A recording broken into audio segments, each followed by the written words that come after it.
Bismillahirrahmanirrahim. Assalamualaikum warahmatullahi wabarakatuh. Ya, pada sesi kali ini saya akan menjelaskan cara penghitungan fee marketing, di mana nanti kita akan laporkan ke sini.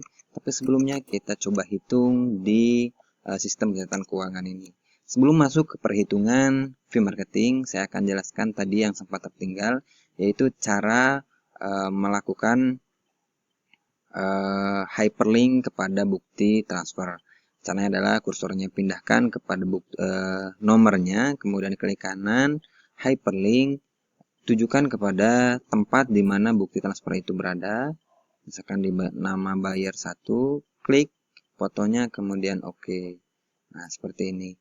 Kemudian kita lihat, klik, maka bukti transfernya akan muncul. Nah, ini sederhana tapi sangat membantu.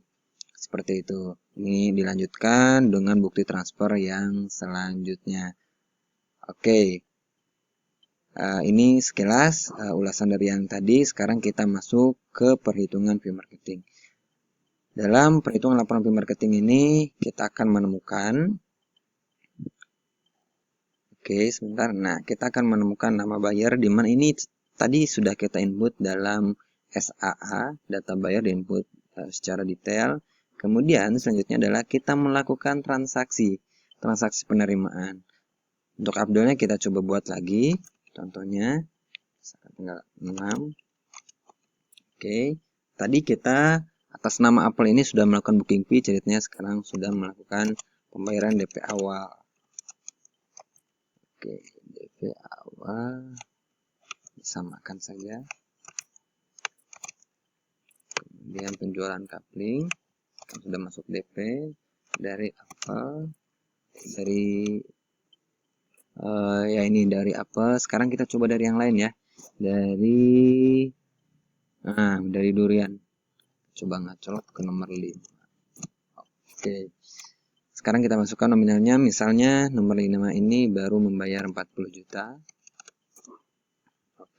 Setelah kita melakukan transaksi, ini dapat kita lihat reportnya itu di BBP. Kita ingin melihat nomor berapa, nomor 1 misalnya. Muncul. Atau yang lain lagi, nomor 3 misalnya, apa? 2 transaksi, booking fee dan DP awal. Kemudian nomor 5 tadi yang baru kita input. Seperti ini. Dipastikan bahwa blank ini tidak tercentang atau tidak terchecklist. Seperti itu. Setelah kita lakukan ini, kita langsung masuk ke laporan fee marketing. Pada laporan fee marketing ini secara otomatis data-data yang tadi kita telah input di jurnal umum secara otomatis terrecord. Baik saya jelaskan. Harga cash sudah muncul, total piutang, total pembayaran ini sudah terinput secara global. Dan tadi di sini ada 2 juta booking fee dan 50 juta itu DP awal, kemudian ini sisa piutang. Ini total fee marketing yang 4% dari harga cash. Ini jika dikurangi pajak, kita asumsikan 2,5%. Di pencairan tahap 1, maka ini muncul cair tahap 1. Jika yang belum cair, maka ini belum cair. Ini dilakukan jika skema pencairan fee marketingnya adalah fee marketing cair 50% ketika buyer membayar 25% dari DP total. Atau cair 100% ketika buyer membayar 50% dari DP total. Dapat dilihat dalam rumusnya di sini ada 7,5%. Ini sama dengan 25% dari DP total. Ya, 75% ini dari harga cash. Dan di sini ada nominalnya, ini setelah dikurangi pajak, tanggalnya masih kosong karena ini nanti akan kita isi secara otomatis ketika semuanya sudah dicairkan. Ini ada pencairan tahap 2, jika di pembayarannya sudah mencukupi bisa jadi dia cair langsung dua-duanya, tahap 1 dan tahap 2. Jika belum, maka belum. Sisa fee marketing ini belum hasil fix. Nanti kita akan tutup sehingga ini menyesuaikan. Di sini tanggalnya masih kosong, kemudian direalisasi, ini pun masih kosong. Nanti kita akan sesuaikan berbarengan. Setelah ini semua kita dapatkan, langkah selanjutnya adalah kita filter. dalam kolom keterangan, kita filter, kita hilangkan belum cairnya. Oke. Nah, inilah yang bayar cair di tahap 1. Yang tahap 2-nya ada 1. Oke. Setelah dari sini kita copy. Ya, kita copy. Kemudian kita paste di folder yang sini. Di file yang ini atau laporan pencairan fee marketing, kita paste di sini. Paste sesuai. Kemudian ada tahapan selanjutnya yaitu di realisasi. Ini kita tambah fee setelah pajak dengan sisa fee. Kemudian kita total, kita drag. Oke. Sisa fee ini pada dasarnya dia adalah duplikasinya dari fee setelah pajak. Artinya sama dengan ini. Inilah realisasi fee yang sebenarnya. 13.650, 13.650. Karena ini belum cair, nah ini kita hapus aja. Dan inilah realisasi yang sebenarnya dari pencairan ketiga bayar ini. Oke. Agar kita mengetahuinya, kita jumlah. Inilah pencairan fee marketingnya. Di sini di bawah ada tanggal, tempat, dan tangga. Ini diisi oleh agent koordinator. Dia tanda tangan, dia print. Dan ini untuk transfernya ini bisa dilakukan langsung oleh kita atau kita menggunakan agent koordinator. Karena agent koordinator inilah yang berhubungan langsung dengan marketing. Begitu. Dan nanti agent koordinator inilah yang meminta nomor rekening kepada marketing yang bersangkutan. Di sini ditambahkan misalnya kolom nomor rekening, kemudian agent koordinator inilah yang menghubungi marketingnya untuk meminta nomor rekening. Seperti itu. Mudah-mudahan ini jelas ya. Setelah dari sini, tahapan selanjutnya adalah kita kembali ke sistem pencatatan. Langkah selanjutnya adalah di reka fee marketing. Di sini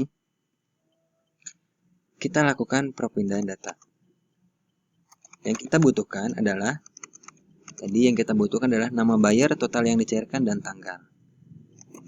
Kita kembali ke sini.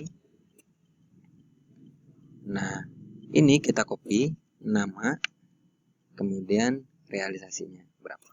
Copy, kemudian pindahkan ke sini. Oke. Kemudian tanggal berapa ini cairnya? Tanggal 30 Juni. Kemudian ini kita copy paste. Kemudian di sini kita masukkan 30 Juni. Oke. Ini kita samakan formatnya. Setelah kita input di sini, secara otomatis di otomatis 1 ini akan muncul. Nah, kita balik ke laporan fee marketing. Tanggalnya sudah terisi, realisasinya sudah terisi. Sisa fee marketing, karena ini pencairannya full di tahap pertama, maka sisa fee marketing di tahap kedua sudah 0. Karena ini belum full di tahap pertama, maka dia menyisakan sisa senilai 6.802.000. Dan ini ketika pembayarannya sudah bertambah, kemudian ini berubah menjadi cair tahap 2, tinggal difilter. Filter, unchecklist untuk belum cairnya. Nah, tinggal copy paste, pindah ke laporan ini. Seperti itu. Jika dia laporannya ternyata di tanggal 15 Agustus, paste aja di sini secara keseluruhan. Seperti itu. Oke, itu yang kita lakukan. Kemudian di reka fee marketing ini dilakukan per tanggal. Nah, di sini per tanggal 30 Juni, berarti kalau di sini selanjutnya misalkan 15 Agustus, di sini 31 Agustus, terus seperti itu. Ini diinput berdasarkan yang cair. Dari 5 buyer yang ada, baru 3 yang cair, secara otomatis dia hanya 3 yang cair. Begitu. Ini dilakukan. Kalau di sini ini per kolom seperti ini. Kalau di sini ini per sheet. Oke. Nah, kita kembali. Nah, mudah-mudahan sampai sejauh ini jelas apa yang saya sampaikan. Mudah-mudahan ini dapat membantu.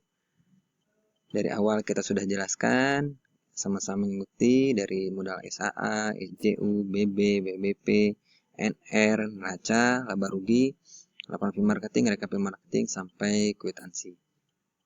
Mudah-mudahan dari apa yang saya jelaskan ini semuanya dapat dipahami. Jika memang masih ada yang kurang jelas, langsung dapat ditanyakan ke saya baik di grup maupun lewat Japri. Seperti itu. Mudah-mudahan sistem pencatatan keuangan ini dapat membantu bisnis developernya teman-teman. Dan doakan juga saat ini kami sedang dalam proses develop sistem pencatatan keuangan dalam bentuk web. Jadi aplikasi web kita akan sedang mulai mendevelop. Jadi ini semuanya nanti akan kita coba dalam bentuk website. Oke, mudah-mudahan ini dapat segera terrealisasi. Sekian dari saya untuk penjelasan sistem pencatatan keuangan ini. Mudah-mudahan ini dapat membantu. Kurang lebihnya dimohon maaf. Wabillahi taufiq wal hidayah. Wassalamualaikum warahmatullahi wabarakatuh.